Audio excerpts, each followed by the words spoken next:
Renu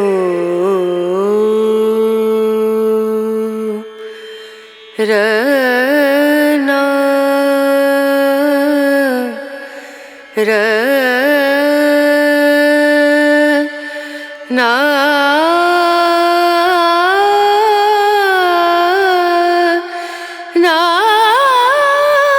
TV YouTube channel ప్రేక్షకులందరికీ మరియు సబ్స్క్రైబర్స్కి నిరంతరం మన ఛానల్ వీక్షిస్తున్నటువంటి ప్రజలకు ప్రత్యేక ధన్యవాదములు, స్వాగతం చెబుతూ ఈరోజు మనం ఉద్యోగులు పడుతున్న కొన్ని సమస్యలకి ఏ విధంగా పరిష్కరించుకోవాలనేది ఈ వీడియోలో మనం తెలుసుకుందాం. అయితే మన ఛానల్ని ఇంకా సబ్స్క్రైబర్ చేసుకోని వాళ్ళు సబ్స్క్రైబర్ చేసుకోండి, బెల్ ట్యాప్ నొక్కండి, ఆల్ అనే ఆప్షన్ నొక్కండి. మనం పెట్టే ప్రతి ఒక్క వీడియో కూడా మీకు నోటిఫికేషన్గా రావడం జరుగుతుంది. మీరు మన ఛానల్ని లైక్ చేయండి, షేర్ చేయండి, కామెంట్ చేయండి. మీ ఫ్రెండ్స్ అండ్ ఫ్యామిలీ మెంబర్స్కి ఈ వీడియోలను షేర్ చేయండి. అయితే మనం ఈరోజు ఉద్యోగులు పడుతున్న సమస్యలు ఏ విధంగా పరిష్కరించుకోవాలనేది ప్రత్యేక సమాచారంగా ఈ వీడియోలో మనం తెలుసుకుందాం. నిరంతరం మన రుద్రాక్ష టీవీ యూట్యూబ్ ఛానల్ ద్వారా, ఇన్స్టాగ్రామ్ ఛానల్ ద్వారా, ఫేస్బుక్ ఛానల్ ద్వారా, ట్విట్టర్ ఎక్స్ ఛానల్ ద్వారా ప్రత్యేక సమాచారాలు అందివ్వడమే మన ప్రధాన లక్ష్యంగా, ప్రధాన ధ్యేయంగా, ప్రధాన మార్గంగా ఎంచుకున్నాం.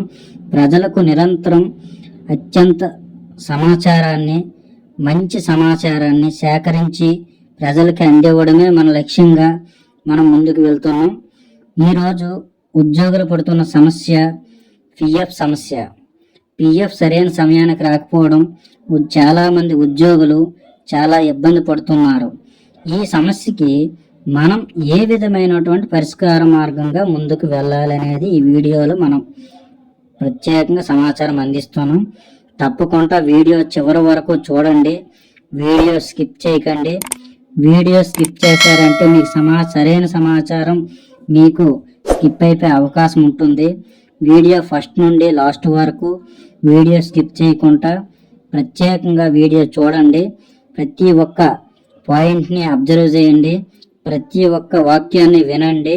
మీకు తప్పకుండా వీడియో అర్థమైతే తప్పకుండా మీ సమస్య పరిష్కార మార్గం వైపు ముందుకు వెళ్తుంది.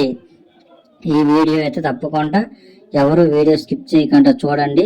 ఓకే, మరి ముందుకు వెళ్దాం వీడియోలోకి.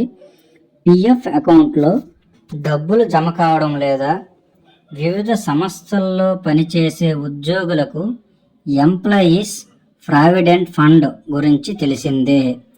ఉద్యోగి వాటాలో 12% పాటు సంస్థ అంతే మొత్తాన్ని కలిపి ఉద్యోగి ఈపీఎఫ్ ఖాతాకు జమ చేస్తారు.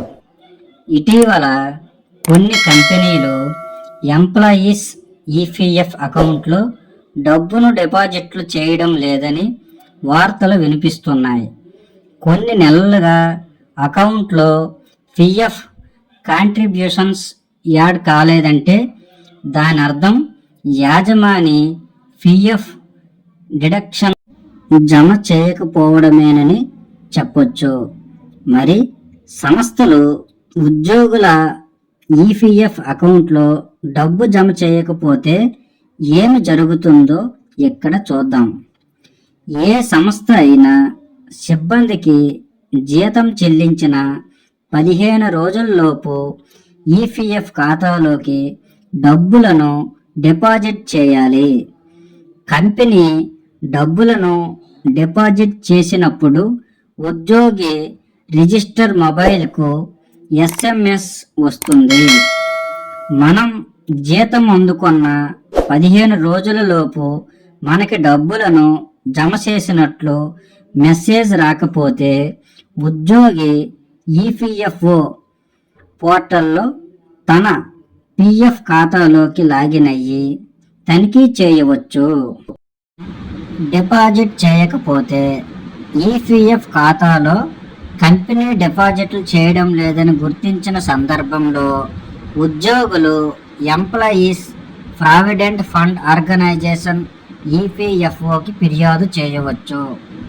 ఫిర్యాదును ఫైల్ చేయడానికి జీతం నుంచి పిఎఫ్ డిడక్షన్స్ కట్ అయినా అవి ఈపీఎఫ్ అకౌంట్లో జమ కానట్లు చూపించేలా ప్రూఫ్ ఇవ్వాలి. శాలరీ స్లిప్లు, ఈపీఎఫ్ స్టేట్మెంట్ను అందించవచ్చు. ఖాతాదారులు ఈపీఎఫ్ఓ గ్రీవెన్సెస్ వెబ్సైట్లో ఫిర్యాదు చేయవచ్చు. కంప్లైంట్ ఇవ్వడానికి ముందుగా ఈపీఎఫ్ఐజిఎంఎస్ పోర్టల్లోకి లాగిన్ అవ్వాలి. Universal account number, UAN establishment నెంబర్ను అందించాలి. ఫిర్యాదు నిజమని తేలితే ఎంప్లాయీస్ పిఎఫ్ బకాయిలను రికవరీ చేయడానికి ఈపీఎఫ్ఓ ఇంత ప్రొవిజన్స్ యాక్ట్ 1952 ప్రకారం శిక్షాపరమైన నిబంధనలు అమలు చేయవచ్చు. చట్టంలోని సెక్షన్ 14B రికవరీ పొందే అధికారాన్ని ఇస్తుంది. కాంట్రిబ్యూషన్స్ చేయడానికి దానికి శిక్షగా వారికి జరిమానా కూడా విధించవచ్చు. జరిమానాతో పాటు ఆలస్యం చేసిన కాంట్రిబ్యూషన్స్ అన్ని సకాలంలో ఎంప్లాయర్ డిపాజిట్ చేయని పక్షంలో ఈపీఎఫ్ఓ ఎంప్లాయర్పై కఠిన చర్య కూడా తీసుకోవచ్చు. 2021లో యూనియన్ బడ్జెట్ కంపెనీలు సకాలంలో కంట్రిబ్యూషన్లో పిఎఫ్ డిపాజిట్ చేసేలా ఆదాయ పన్ను నిబంధనలను సవరించింది. కంపెనీలు డిపాజిట్ చేయని పక్షంలో ఆదాయ పన్ను మినహాయింపు క్లెయిమ్ చేయలేరు. ఇలా ఫిర్యాదు చేయండి. ఈ యొక్క వెబ్సైట్కి వెళ్ళి రిజిస్టర్ గ్రీవెన్స్ ట్యాబ్పై క్లిక్ చేయాలి.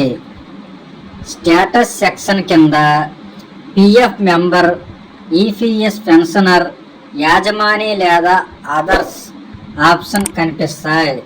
మిస్ అయిన ఈపీఎఫ్ కాంట్రిబ్యూషన్ల గురించి ఫిర్యాదు నమోదు చేయడానికి పిఎఫ్ మెంబర్ ఆప్షన్ ఎంచుకోవాలి. క్లెయిమ్ ఐడి ఉందా అని అడిగితే ఒక ఎస్ఆర్ను టైప్ క్వశ్చన్ కనిపిస్తుంది.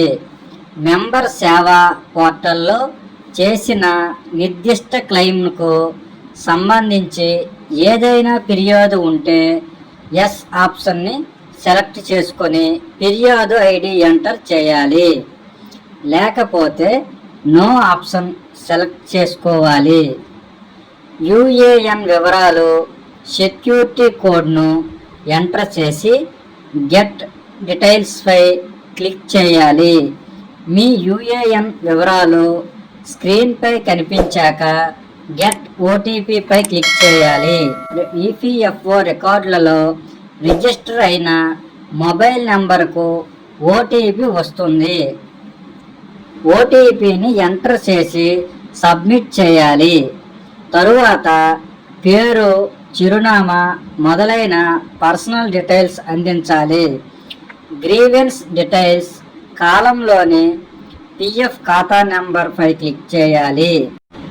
కంప్లైంట్ టైప్ కలెక్ట్ చేసుకొని డిస్క్రిప్షన్ రాయడం కంప్లీట్ చేశాక అవసరమైన డాక్యుమెంట్స్ అప్లోడ్ చేయాలి.